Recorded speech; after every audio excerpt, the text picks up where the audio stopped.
You would think if I were talking on a podcast about rifles that I would have done some shopping and some comparisons beforehand, but you'd be wrong. If you thought that, then A, you're a first-time listener, which welcome. Or B, you just don't know us.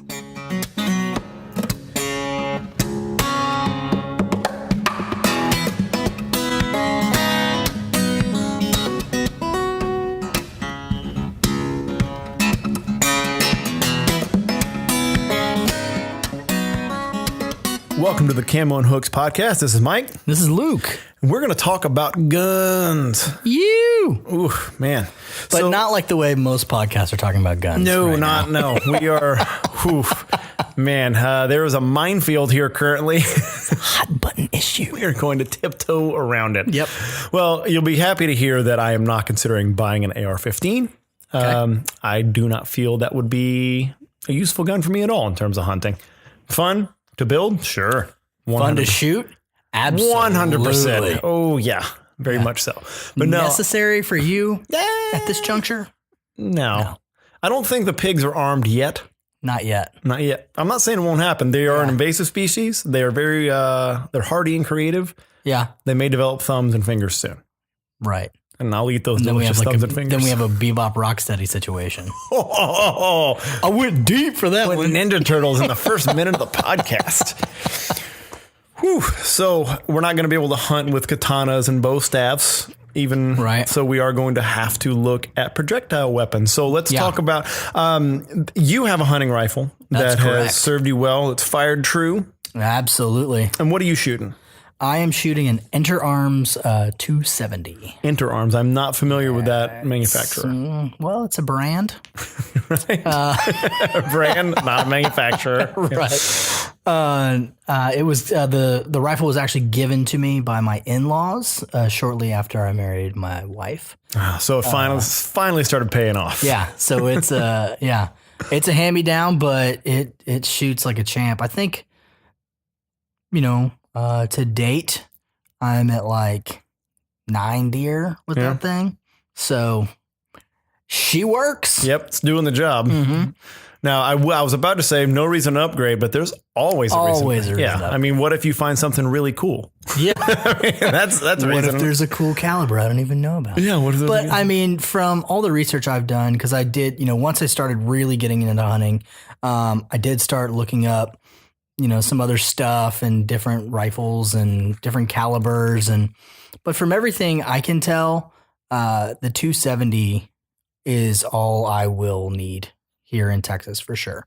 And if I end up hunting outside of Texas, I'll be hunting with someone I know who probably has a bigger gun that I can use. And there you go. And I mean, there are people that will make the case that even if you go elk hunting, you can do it with a 270. Mm-hmm. That, I mean, anything in the deer family outside of maybe a moose, that you can probably handle with a 270 if you're shooting well and as long as it's a well-placed shot. Yeah, and you're in the right range, you're not being stupid or anything like that. Right. I mean, I'm not taking a half-mile shot with a 270 or anything. If you're a real man, you would. Yeah. No. Well, no. Yeah, anything inside 200 yards with that is, I mean, like you said, short of a moose or a bear. Right.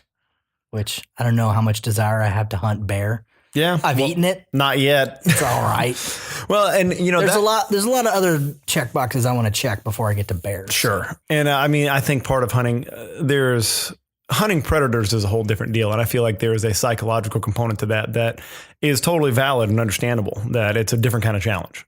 I think tracking and stalking on a predator is a way different deal. Yeah. And, but you can make the case, even if you're hunting bear, that the 270 is going to be enough. But if something has the ability to get mad at you, come back around at you, you may want to, maybe the bigger caliber is just like a comfort level thing. Yeah. Insurance policy. Yeah. I mean, maybe 30 caliber, maybe something that, and larger is just like, I'd like it to, even if I miss a little bit, maybe discourage. Yeah. I don't want it to necessarily have to be a perfect shot. Right. Because I'm me. And I have been known to be less than perfect. Mm-hmm. So I have, as is well known, like I only bow hunted for deer last season. I put off buying a hunting rifle I haven't had access to a hunting rifle since I was a kid. Yeah. And Well, that's not true. I offered access to my hunting access has been granted. Okay, I've not handled or worked with. How's There that? we go. There we go. I've been just too scared.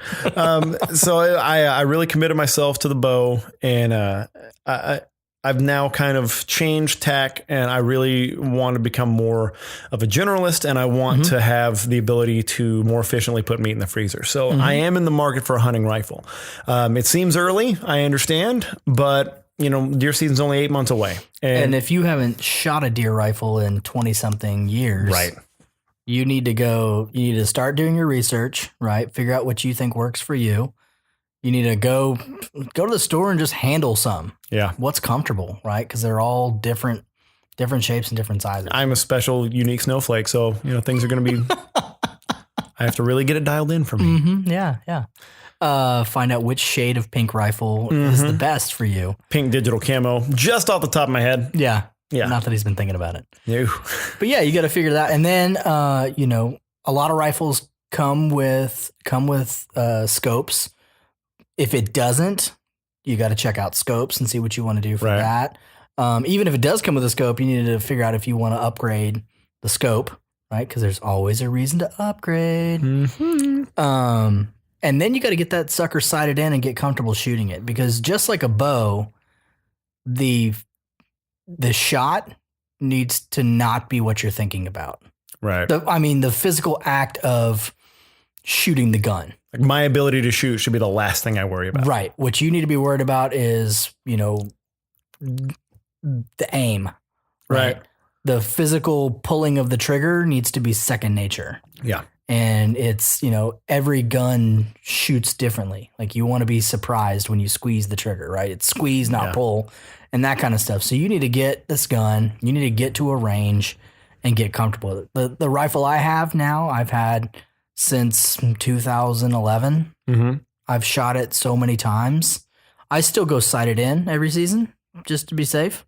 But I'm super comfortable with it, and I feel confident that if my aim is on, I'm going to be successful because I've shot it so many times. Right. Getting the crosshairs on and being in the right situation is now we're moving towards automatic. It's never truly automatic. Right. But we're moving towards it. Yeah, I still had 2 misses, but it wasn't because of the mechanics of pulling the trigger. Right. It said other things leading up to before the shot may not be as ideal as they needed to be. Exactly. And that's where I'm coming from. That, like you said, just with the bow, there's so many other factors and variables in hunting, so many others before the shot and after it. I would just rather that one thing where I have true control. Yep. I'm going to be the best at that I possibly can. I feel like I owe that to the animal. I owe that to the discipline of hunting. I owe that, like, if you're going to do something, you're supposed to practice it. I don't feel like that's a wild concept, right? No. So, yeah, and I definitely will do that. And, the zeroing in the rifle, I hope everybody out there takes that as seriously as you do. And I had a 22, a little 22 air rifle, and I spent 2 days worth of shooting sessions zeroing that thing in. That's not an easy job. It seems like it's going to be simple, but the better the equipment, the easier it gets. But now they have, you can order rifles that say they're ready to shoot out of the box. Yeah, no. I know they do a lot of testing and there's a lot of work that goes into that, but that doesn't mean I bought my first gun, I went and shot a deer the next day. Right. You still need to get that to a range somewhere and get it dialed in and make sure that it's shooting straight every time. And just the mechanics of pulling a trigger. Like I've shot enough guns in my life to know that there is literally, there are no 2 makes, models of guns that are going to have the same trigger pull. They're not going to have the same action. No. Yeah. It's all going to be a little bit different. Yeah, it's going to feel different. The weighting's going to be different. Like there's a lot of different factors to consider. And in this hunting rifle hunt that I'm going to be in, I really am of the same mindset as you and talking to other hunters too, that I feel like the 270 is where I want to be. I fired that caliber of weapon before. It's very comfortable. It's got, it's got a report. It's got a kick that I'm comfortable with, that it's not going to be completely off the reservation. Like, whoa, what did I do there? Yeah. And so I'm comfortable there. And then, in terms of the optics, I kind of take that old advice of like, if you have if you have $200 to spend on a rifle and a scope, spend $50 on the rifle and $150 on the scope. Yeah, that's where I'm at. My the scope that was on it when I got it was fine. I mean, obviously it's been successful. The scope that I have on it now came from another gun, and it's been fine. But what I've found is that I need something that will provide me a clearer view in lower light. In those dawn and sunset situations, which is when you are primarily seeing that animal. Right. You don't always have control of what direction you're facing, so you may be looking toward the sunset. Right. And if that's the case, your scope, if it's not set up correctly, is going to let a lot of light in, which makes for a harder shot.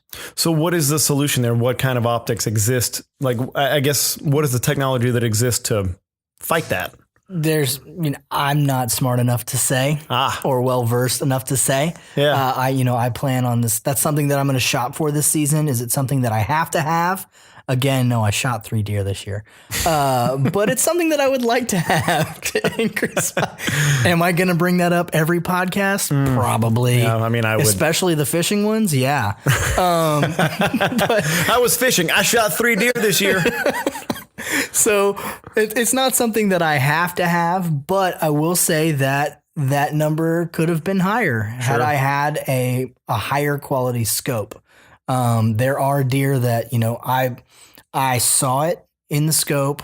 I had it in the sights, but I wasn't 100% on the shot. Either I wasn't 100% on, antler spread, or I wasn't 100% on exact shot placement because the view in the scope was not crystal clear because the deer was between me and the sun. So there was a lot of light getting in the scope, which kind of muted the picture that I could see in the scope. Yeah. Which made me unsure of my shot, so I let those deer walk. Yeah, and that's what you have to do. You can't just gamble and hope for the best. No, it's probably fine. Yeah, I think generally hoping for the best and firing away with a firearm is not what you should do. Well, that just for common sense reasons and safety reasons, but also if I just say, well, that spread's probably big enough on those antlers, and it's not. Guess who loses their hunting license? Right. Like, oh yeah, there's a law. Yeah. Okay. So I don't know if I told you about this. There's this guy in East Texas. He got busted for shooting a deer with a rifle in a bow only county, something like that. They figured out who he was. There was an investigation and everything. Game wardens found him.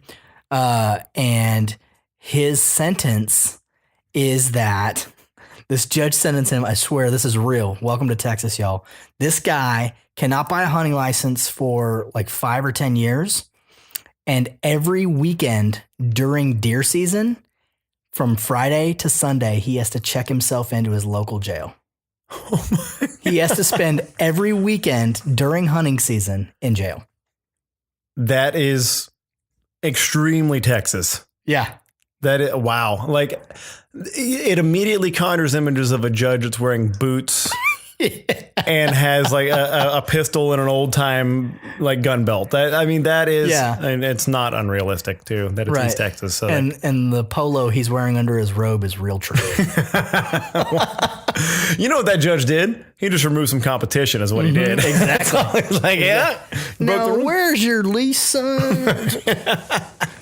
But yeah, so that's not a risk I want to take, let alone the fine. I mean, there's a huge fine on top of that. They'll take the deer, they'll take your gun, they'll take all your everything. So it's not worth it. Right. That's why you spend that extra money. Either spend that extra money on that awesome scope, or you pass on that shot. Right. Because if you're anywhere halfway intelligent, you're not going to take a chance. I am a gambling man, and that's not a gamble I'm going to take. Because, the losing end of that's way bigger. Yeah. Yeah, Exactly. It's like playing a hand of blackjack. It's like you could win $5 or you could lose everything you have. What do you think? Do you want to double down on these eights? I'm like, Nah. we'll pass. So the only things I have left to figure double out. down on 16? Yeah, who doesn't do that? I mean, split eights maybe, Split but eights, yeah, but no. double down on eights. Well, Jeez. that's about the intelligence level of somebody like, I can't see the deer, Yeah. but I'm going to go ahead and fire that's away. a good point. That's a good point. So the last things I have to figure out is, and a lot of this will just come from handling the rifles, but some of this comes from, the camo and hooks, like the audience, the people on our Facebook group and pages is kind of having these discussions about brand loyalty, about brands that they like, about manufacturers they like. And, obviously I've shot Remington rifles and I'm very, I don't want to say I'm like a fan because I'm just not experienced enough, but Sure. I've had great experience to shooting Remington. My That's shotguns. not to say you're not a fan. Right. I just don't want to, I don't want to alienate Remington at any point, in case they're listening. But yeah, I mean, my shotgun's Remington and it's super reliable and I've always had good experiences with those, but I mean, that's a brand that people that don't shoot guns know. right. Right, exactly. And, and Ruger and Brownfield, like these are all, not Brownfield, Brownfield. Browning. Brownfield. It's Brownfield. I think that's my neighbor's name. He's making guns out of his garage. Yeah, no, they've got to be great. He's whittling them out of pine, and he melts down quarters. Yeah. And turns them into a barrel. I wonder. No, I don't. No. So yeah, I've got to figure out those things, like the kind of I'm gonna nerd out on it like I do anything else, like I Sure. did with the bow, like I did with it, like even with a freaking air rifle, I nerded out. It's like, well, what kind of muzzle velocity is gonna be best for pest control? But It's that's squirrels in the backyard. Mike. yeah, you could throw a rock hard enough and you'd be fine. Yeah. Yeah, like, I want to nerd out on those details. I want to really get into the specs of that stuff because I feel like that's how that initial nerd out phase, for me at least, is how you become knowledgeable your first time setting out. Instead of being so in the dark, spending a lot of time, with your nose in books and in the gun shop and at the range, like nerding out ahead of time makes it so there's less variables when you actually get out in the field with that thing. Like I have a general idea of how this thing's going to act. Yeah. And then start practicing. Yeah, and look, you've been a big proponent of this before. Like, well, what's the reason for going to shoot guns? Like, have you shot guns?